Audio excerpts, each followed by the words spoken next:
Dead on arrival sa ospital ang 64 anyos na lola matapos itong mabangga ng bus habang namamalimos sa Don Teofilo Season Bridge na sakop ng Barangay Carmen West, Rosales, Pangasinan. Ayon sa investigasyon ng pulisya, binabagtas ng bus ang northbound lane patungkong southbound ng nasabing lugar nang aksidenteng mabangga ang biktima. Tumila po ng biktima at bumagsak sa kalsada. Itinakbo pa sa paggamutan ng lola ngunit di na ito umabot ng buhay. Madalas umanong mamataan ang lola na nasa gitna ng kalsada para mamalimos. Pinagbawalan na raw ito ng mga otoridad ngunit pabalik-balik pa rin ang lola sa naturang lugar. Namamalimos siya na kung saan nasa gitna siya ng kalsada. So hindi siya napansin siguro ng bus. Na-sideswipe siya. May driver side. From north going south. Papuntang Maynila. Sasagutin naman daw nila yung lahat ng expenses nung namatay. Tinakbo pa sa hospital dito sa Estrella Hospital but unfortunately she was declared dead on arrival. Nagkausap na rin umano ang pamilya ng nasawi at ang kumpanya ng bus ukol sa mga gastusin at pagpapalibing sa biktima. Sa mga kababayan natin, huwag na nating ipusta ang buhay natin sa gitna, huwag na tayong mamalimos.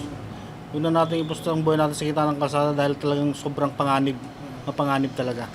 Sa mga driver naman, maging mapagmasid para makaiwas tayo sa anumang aksidente.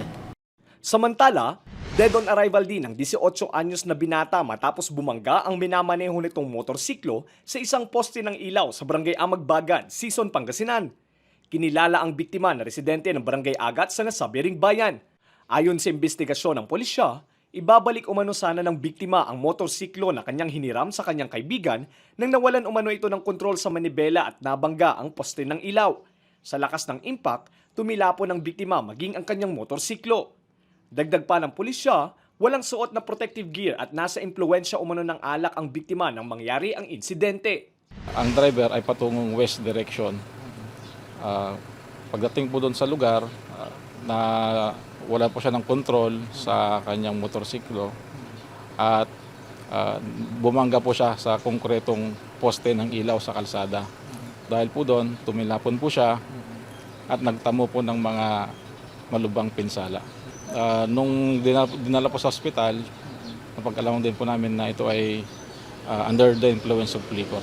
Dinala po yung driver sa Posorbio Community Hospital, subalit dinaklarang dead on arrival ng kanyang attending physician. Sinusubukan ng news team na makuhanan ng pahayag ang kaanak ng nasawing rider.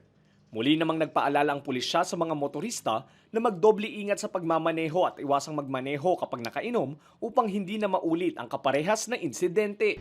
Lagi po tayong magsuot ng helmet. Sundin po natin ang batas trapiko. Itong mga insidenteng ito, may iwasan sana natin kung tayo magiging responsable at disiplinado sa kalsada. Lester Narag, Balitang, Solid North.